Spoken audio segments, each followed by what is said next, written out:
Tonight, we're going to reveal something that will completely change how you think about standing still. Right now, as you're watching this, you're not just sitting on Earth. You're on a journey through space that never stops, not even for a second. Because Earth isn't stationary in the universe. It's racing through the galaxy at hundreds of thousands of miles per hour, spinning, wobbling, following the sun, falling towards something enormous, and getting pulled by forces most people have never heard of. And by the end of tonight, you're going to understand every single motion, why they happen, and what it means for your place in this vast cosmic ocean. Before we get started, if you love exploring the depths of space as much as we do, take a second to like the video or subscribe. It's a simple action, but it helps this channel reach more curious minds like yours. Now, let's begin. Most people think Earth just spins on its axis once a day and orbits the sun once a year. That's it, 2 simple motions. But that's like saying a car only moves forward, when really, it's also vibrating. The wheels are rotating, the engine parts are moving. The whole chassis is bouncing on the suspension, and you're traveling through space on a planet that's also in motion. Earth has at least 7 distinct motions happening simultaneously. Each one affects you every single moment of your life. And most people don't know about half of them. Let's start with the motion everyone knows. Earth rotates on its axis. This is why we have day and night. One complete rotation takes approximately 23 hours, 56 minutes, and 4 seconds. Not 24 hours, like most people think. That's a solar day, the time it takes for the sun to return to the same position in the sky, which is slightly different because Earth is also moving around the sun. The actual rotation period, relative to the stars, is called a sidereal day, and it's about 4 minutes shorter. But here's what most people don't grasp about this rotation. It's fast, really fast. At the equator, Earth's surface is moving at about 1,000 miles per hour. If you're standing at the equator right now, you're traveling eastward at roughly 1,040 miles per hour relative to Earth's center. That's faster than the speed of sound. You're going supersonic just by standing still. The only reason you don't feel it is because everything around you, the air, the ground, the buildings, is moving at the same speed. There's no wind in your face because the atmosphere is rotating with the planet. As you move toward the poles, your speed decreases. At 45 degrees latitude, roughly the latitude of cities like Minneapolis or Milan, you're moving at about 730 miles per hour. At the poles, you're barely moving at all in terms of rotation, just slowly spinning in place once per day. This rotation creates the Coriolis effect, which influences everything from weather patterns to the direction water drains in a sink, though that last one is mostly a myth for small scales. The Coriolis effect is why hurricanes spin counterclockwise in the northern hemisphere and clockwise in the southern hemisphere. Moving air or water gets deflected because different latitudes move at different speeds. But here's something that surprised scientists recently. Earth's rotation has been changing. For billions of years, Earth has been slowing down. The moon's gravity raises tides, and the friction from those tides dragging across the planet gradually steals rotational energy. Days get longer, very slowly, by about 1.7 milliseconds per century. Ancient coral fossils prove this. They have growth rings like trees, and by counting daily and monthly bands, scientists determined that 420 million years ago, a year had about 420 days. Each day was shorter because Earth spun faster. This slowing has been consistent, predictable, measurable, until recently. In 2020 and 2021, something unexpected happened. Earth started spinning faster.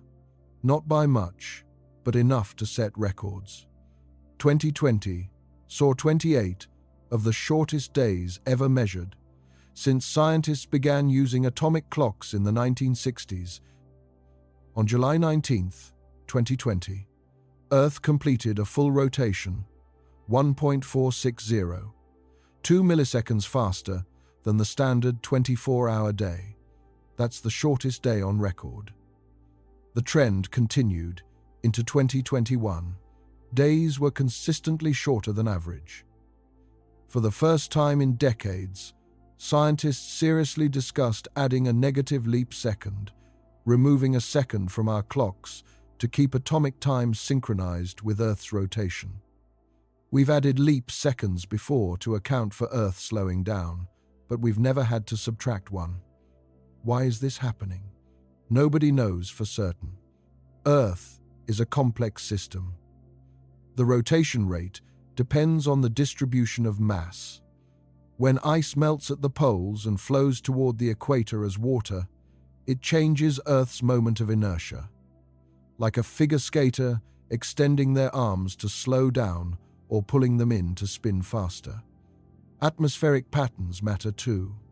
Strong winds can transfer angular momentum between the atmosphere and the solid Earth. Ocean currents play a role. Even the motion of molten iron in Earth's core affects rotation. The core rotates slightly differently than the mantle, and interactions between them can speed up or slow down the surface. Some scientists think the speed-up might be related to the Chandler wobble, a small irregular motion of Earth's rotational axis. Others point to changes in glacial mass or redistribution of groundwater. The truth is, we don't fully understand it yet. What we do know is that Earth's rotation isn't as stable as we thought. It's influenced by processes we're still trying to untangle. The speed-up might be temporary. Early data from 2022 and 2023 suggests the trend may be reversing, with days lengthening again. Earth might be returning to its long-term slowing pattern, or it might speed up again. We're watching in real time as our planet does something we didn't predict. It's a reminder that even something as fundamental as Earth's rotation, something we've measured precisely for decades, can still surprise us. The planet is dynamic, constantly responding to forces we don't fully see. And this speed-up, tiny as it is, has real consequences. GPS satellites depend on precise timekeeping. Computer networks synchronize using atomic clocks. Telescopes tracking stars need to know exactly how fast Earth is rotating. When rotation changes, even by milliseconds, those systems have to adjust. So yes, Earth rotates. But it doesn't rotate like clockwork. It speeds up and slows down in response to complex interactions between ice, water, air, and molten iron deep below. It's alive, in a sense, always changing, never quite settling into a perfect rhythm. But rotation is just the first motion. Earth also wobbles as it spins. Imagine a spinning top. When it's spinning fast and upright, it's stable. But as it slows down, it starts to wobble. The axis of rotation traces out a circle. Earth does the same thing, though much more slowly. This wobble is called precession. Earth's axis is tilted at about 23.5 degrees relative to its orbital plane around the Sun. This tilt is why we have seasons. When the northern hemisphere is tilted toward the Sun, it's summer there and winter in the southern hemisphere. 6 months later, it's reversed. But this tilt isn't fixed in space. It's slowly changing direction. Right now, Earth's North Pole points toward a star we call Polaris, the North Star. But that wasn't always the case, and it won't always be. The direction of Earth's axis traces out a circle in the sky, completing one full cycle every 26,000 years. This is called the precession of the equinoxes. In about 13,000 years, Earth's North Pole won't point toward Polaris.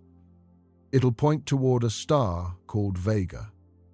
Then, after another 13,000 years, it'll come back around to Polaris again. This happens because Earth isn't a perfect sphere. It's slightly flattened at the poles and bulges at the equator because of its rotation. The Sun and Moon pull on this equatorial bulge with their gravity, creating a torque that causes Earth's axis to wobble. It's the same physics that makes a spinning top wobble. The gravitational pull from the Sun and Moon acts like a hand pushing on the side of the top, causing the axis to trace out that circular path. This precession has real effects. Ancient astronomers noticed that the position of the stars at the spring equinox was slowly shifting over centuries.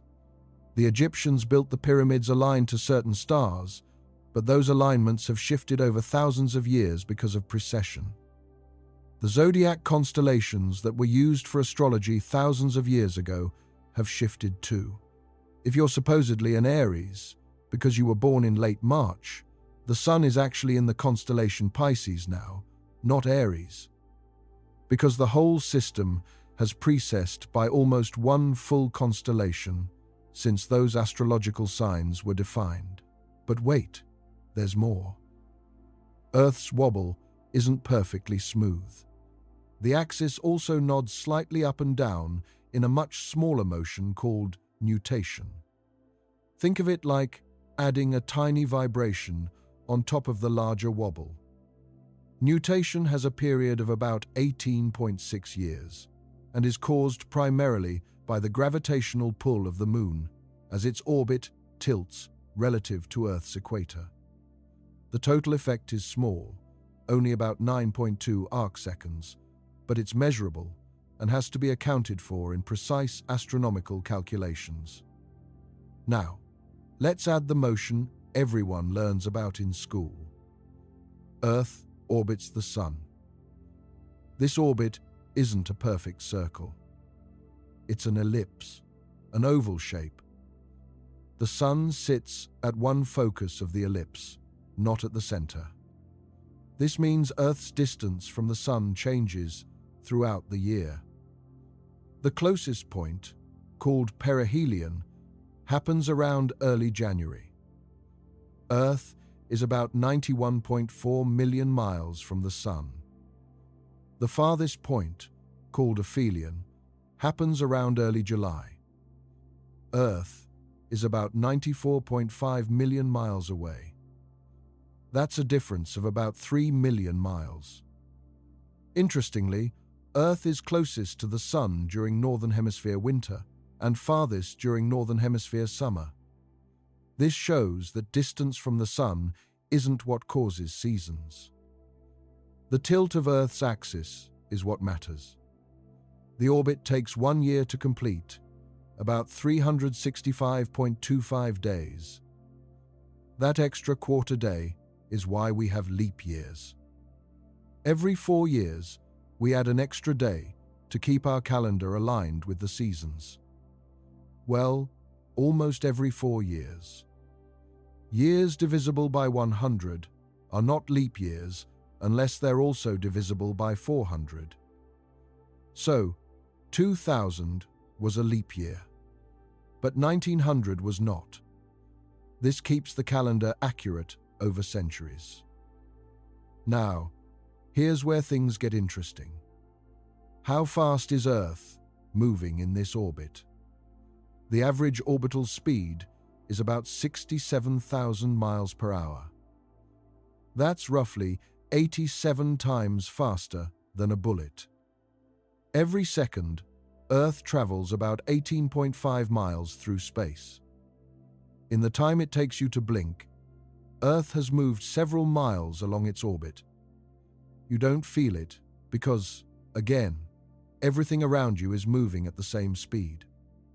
But make no mistake, you're screaming through the solar system at speeds that make a fighter jet look like it's standing still. And this motion isn't straight. Earth is constantly falling toward the sun. That's what an orbit is. You're moving forward so fast that as you fall toward the sun's curvature drops away beneath you at the same rate. You fall around the sun instead of into it. If Earth suddenly stopped moving, it would fall straight into the sun in about 64.5 days. If Earth suddenly sped up to about 1.4 times its current orbital speed, it would escape the sun's gravity entirely and fly off into interstellar space.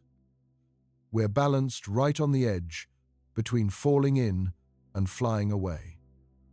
So far, we've covered rotation, precession, nutation, and orbital motion around the sun. But Earth isn't orbiting a station.